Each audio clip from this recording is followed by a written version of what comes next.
So let's begin. So good day to everyone. My report is about endocrine system. The endocrine system is a collection of specialized organs scattered throughout the body that act to produce hormones. The main organ of endocrine system can be seen in the picture. This one, excuse. So this is the endocrine gland. Endocrine glands release hormones into the bloodstream. This lets the hormones travel to cells into other parts of the body. The endocrine or hormones help control mood, growth, and development, the way our organs work. Metal- Metabolism and reproduction. The endocrine system regulates how much of each hormone is released. So those are the main endocrine glands. So there's hypothalamus, pituitary gland, thyroid and parathyroid, adrenal gland, pancreas, testes, ovaries, and adrenal glands. I say that one. Okay. So those are the main endocrine glands. So let's go for the hypothalamus. Hypothalamus is a structure deep in our brain, acts as our body's smart control coordinating center. Its main function is to keep our body in a stable state called homeostasis. It does its job by directly influencing your automatic nervous system or by managing hormones. So that's the use of hypothalamus. Is the brain region controlling pituitary. It's this one on the side. So pituitary glands also is the small p. This one, the small p here. This is a small gland that dangles from the base of the brain like a small pea on a string. It is located below the brain, usually no larger than a pea. The glands control many functions of the endocrine gland. So the pituitary gland it secretes many different hormones, such of which affect other glands. So let's go for the thyroid and parathyroid. The thyroid gland and parathyroid glands are located in front of the neck, below the larynx. That's our voice box. The thyroid plays an important role in the body's metabolism. The parathyroid glands play an important role in the regulation of the body's calcium. So the thyroid gland is affect the metabolism among other things, and the parathyroid helps to regulate level of calcium in the blood. So that's the use of it. So in the adrenal gland is this one. It is located on the top of each kidney. Like many glands, the adrenal gland works hand in hand with the hypothalamus and pituitary gland. Adrenal gland can make and release corticosteroid hormones and oh my god, mom, what is this? Epinephrine that maintain blood pressure and regulate metabolism. That's the use of the adrenal gland. It's help trigger the fight of flight response. So that's it. We are going to the pancreas. The pancreas is a glandular organ located in the abdomen. It makes pancreatic juices. The kidneys remove waste and extra water from blood as a urine and help keep chemicals such as sodium, potassium, and calcium. It's all balanced in the body. That's the use of the pancreas. The pancreas was say that line and that one. So for the woman also there's a ovary. The ovaries a woman ovaries are located on both sides of the uterus below the opening of the fallopian tubes. The tubes that extend from the uterus to the ovary. This is addition to containing the egg cells necessary for reproduction. The ovaries also produce estrogen and progesterone. Thus, the use of the ovary, it secretes female sex hormones. So that's the use of, and then for the man, that's the testes. A man testes are located in a pouch that hangs suspended outside the male body. The testes produce testosterone and sperm. So it secretes male sex hormone. So, with regards to the endocrine system function, hormones produced by the endocrine system act to regulate a wide variety of bodily functions, such as tridothyronine, which regulates metabolism or estrogen, and progesterone, which regulate the function of distant target organs. So those are the main endocrine gland. So, endocrine disease, endocrine disorder. There is a common disease also.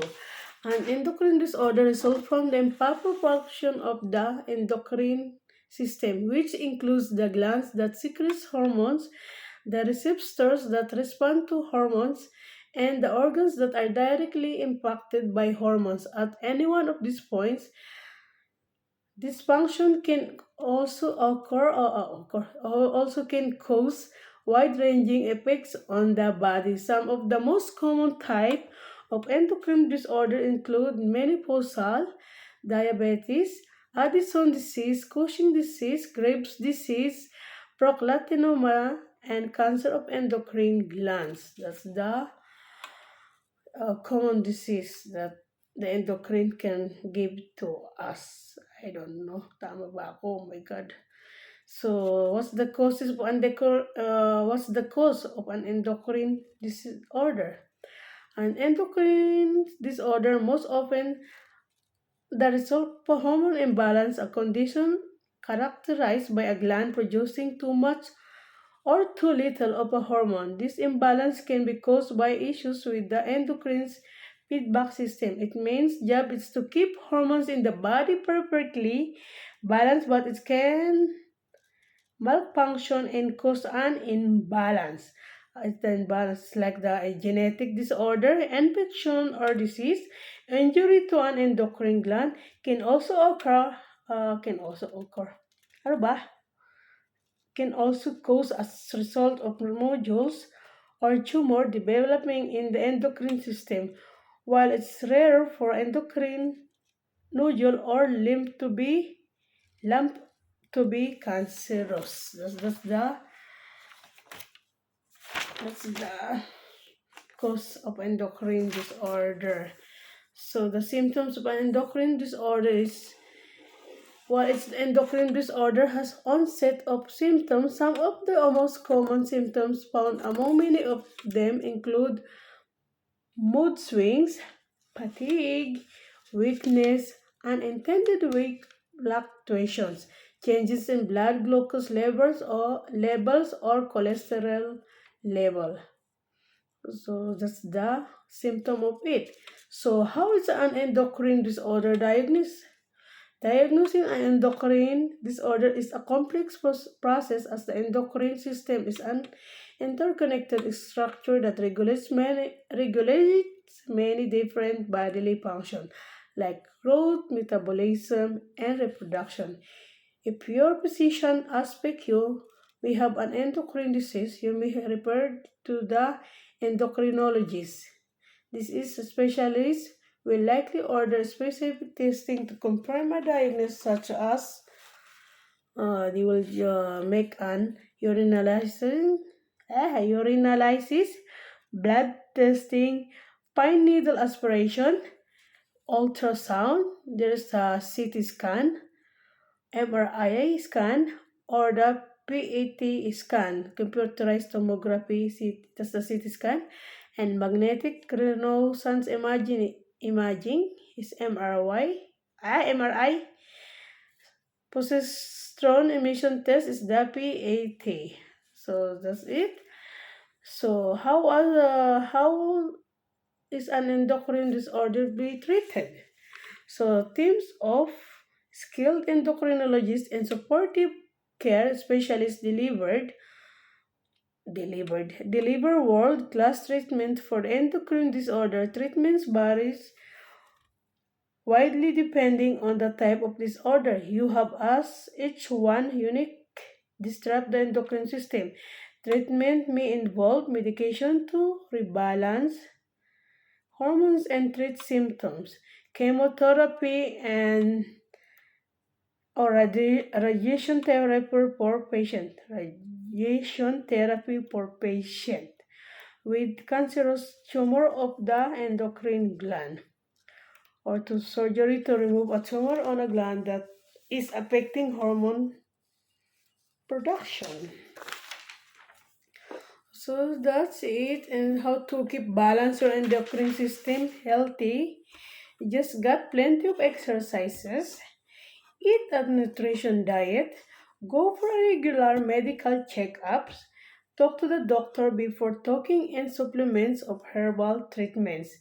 Let the doctor know about any family history of endocrine problems such as diabetes and thyroid problems. So, what are the food are good for endocrine system? This is for the fruit and vegetables. Calcium, vitamin C, and vitamin B are important to the formation.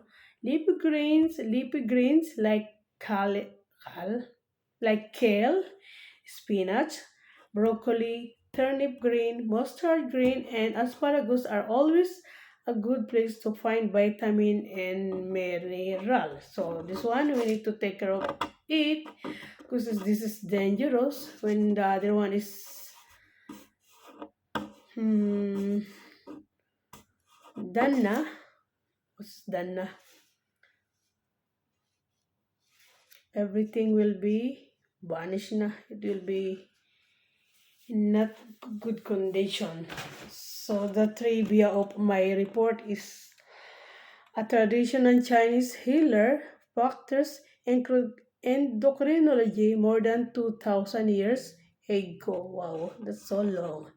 And number two, the endocrine system is sometimes as fault for osteoporosis. Mom, talaga.